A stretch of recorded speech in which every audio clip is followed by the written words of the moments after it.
عمر رضی الله تعالی عنہ زمانه ده او یو ښځه او خاوند یو ډېر غریبانان ځان سره بچي م راواغېستل وایي راځئ چې د عمر رضی الله تعالی عنہ انصاف خو هر چا ته رسېدلی دی ښځې او خاوند مشوره وکړه د لرې علاقې و راځئ چې عمر رضی الله تعالی عنہ ته مدینې منورې ته ورشو ګوره د هغوی دا سوچ و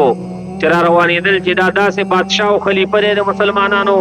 چې موږ ته به روټۍ راکوي موږ ته به کپړې راکوي د موږ حاجتونه به پوره کوي دا اطمینان و اوس به څوک دا زړه چېرته وکړي چې زه ورتم خپل باچا صاحب ته ښځه او خاوند به داسې وکړي نه هغوی د یارې نه د رعب نه د ناامیدۍ نه او د بادشاه او د کبر د غرور د وجې نه دا سوچ هم اوس وخت یې نشي کولی چې راځه د بادشاه صاحب کلي ته ورځم که څه راته راکړي را روان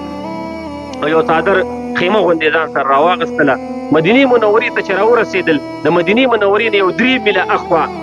دلته پسې به شپه رالله او یو خیمه یې ودرول یو وړه غوندې خیمه ورسره ده ودروله ښځه او خاوند پکې یو څو بچي ورسره دي پراته دي او په دې تمه راغلي دي چې موږ به عمر رضی الله تعالی عنه ته ورځو او به زموږ ضروریات پوره کوي وره بادشاه داسې دی چې د مسلمانانو زړه کې دغه امید پروت دی چې ورشئ بادشاه ته د هغه دربان د هغه په دروازه کې چوکیدار نشته هلته د تورې والا څوک نه دی ولاړ چې تا به بند کي او داسې بادشاه دی چې هغه سره څم په بیت المال کې د مسلمانانو نه مننه کوي عمر رضی الله تعالی عنه دی نو دغې سوچ دا خلک را روان کړو شپه شوله او د زنانه باندې د شپې د بچي پیدا کېدو درد راغی بچی کېږي عمر رضی الله تعالی عنه روان دی چې ګوري او لوري یو رڼا غوندې لګېدلې ده اواز راځي کور ته ورغې اواز یو که څوک سړي اواز وکړه زه ما سره زنانه ده څه کوې دلته راغلي وو عمر رضی الله تعالی عنه ته ورځو عمر رضی الله تعالی عنه د مسلمانانو خلیفه دی هغه ته ورځو ولې څه ته ورځئ یاره زمونږ څه غریبي ده څه مسکیني ده څه راکره نشته چې څه راته راکړي ښه وایي زه الله به خیر کړي ده ورته ځان نه ښیي وایي څه مسله ده د دې زنانه اواز ولې راځي د زنانه ګیروی ولې راځي بادشاه امیر المؤمنین عمر رضی الله تعالی عنه بس مسلمانانو بادشاه داسې وکړي ښه وایي د دې اولاد کېږي د دې ټایم برابر دی او بس اولاد یې کېږي او د زېږېدو درد پرې راغلی ښه نو عمر رضی الله عنه سوچ وکړو که چېرته دې زنانه ته زه خدمت کوم ما ته جایز نه دي دا مسافر د دوی سره څه شته نه دی دستي وایي تاسو لږ وخت ایثار شئ زه راځم دی اوس نه پېژني چې دا څوک دی عمر رضی الله تعالی عنه راغی او کور ته راغی او دې وخت کې بیبي څوک ده ام کلثوم رضی الله تعالی عنها د رسول الله صلی الله علیه وسلم نه سئ د فاطمې رضی الله تعالی عنها لور دا د عمر رضی الله تعالی عنه بیبي د بیبي شیعګان دی الله هلاک کړي هغوی ووایي عمر رضی الله تعالی عنه د فاطمې رضی الله تعالی عنها سره ناجایزه کړې ده او ظلم یې ورسره کړی وتې خفه تلې ده نو لورې ورته ولې ورکوله حضرت علي صاحب عمر رضی الله تعالی عنه دا وغوښتل چې اهل بیت کې د ما حصه وشي نو حضرت علي صاحب نه دغه لور وغوښته چې د فاطمې رضی الله تعالی عنها لور ورته ورکړه ورته وایي راځه چېرته و جنت نه ګټي ثواب نه ګټي ډېر ثواب در باندې ګټم او هم د رسول الله صلی الله علیه وسلم نسۍ ده حضرت علي صاحب لور ده د فاطمې رضی الله تعالی عنها لور ده وایي ولې نه زه خو د همدې اشتها لرم چې ډېر ثواب وګټم خو وایي راځه تیل در سره راواله وخت سره به چې د اولاد دپاره د زنانه دپاره څه لګېدل دا شیزونه در سره راواله کپړې م راواله او تیل م راواله او لوښې م راواله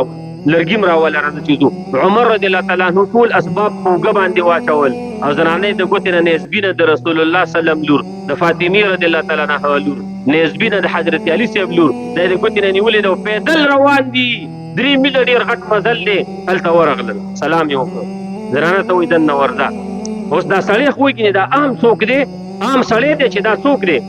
ورته وایي داسې سړی وایي کټ کې تکې داسې وواله که نه خپل هغه ته په ځمکه باندې کېناست او تکې داسې وواله او عمر تعالی عنه ته څه وایي هلکه وایي اور بل که نور الفاظ داسې راغلي هلکه وایي اور بل که نو عمر رضی الله تعالی عنه اور بل که او پوکي به یې پسې وال او دایري نه وي دا به د عمر رضی الله تعالی عنه په ږیره مبارکه باندې راتللي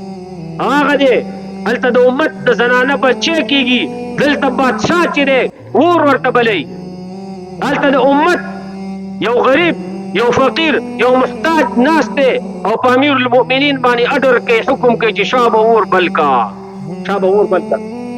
تیل هر څه برابر کړو نو دې وخت کې چې دې سړي په عمر تعالی عنه باندې به حکم کوه شا به اوبه راته راواخله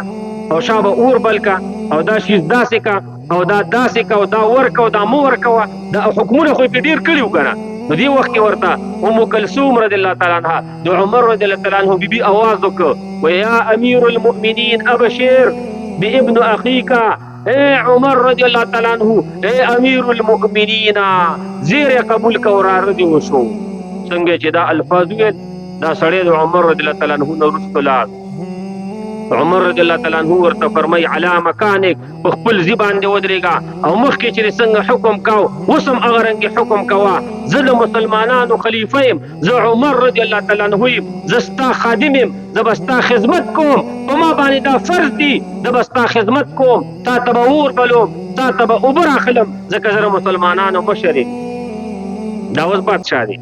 نو ورته وای داسې وکړه چې سبا له ښځه او خاوند راشئ پیسې به هم درکما غنم به هم درکما جوار به هم درکما او کوم ضرورتونه چې تاسو ته سیده ټول ضرورتونه به درته د الله فضل باندې پوره کما نو مخکې به چې غریبانان نو د هغوی دپاره به عمر رضی الله تعالی عنه د هغوی دپاره ابوبکر صدیق رضی الله تعالی عنه د هغوی دپاره به عمر ابن عبدالعزیز رضی الله تعالی عنه عثمان بو علی رضی الله تعالی عنهما دغه بو معاویه رضی الله تعالی عنه بو اوس به مسلمانان چې غریبانان چاته ولاتي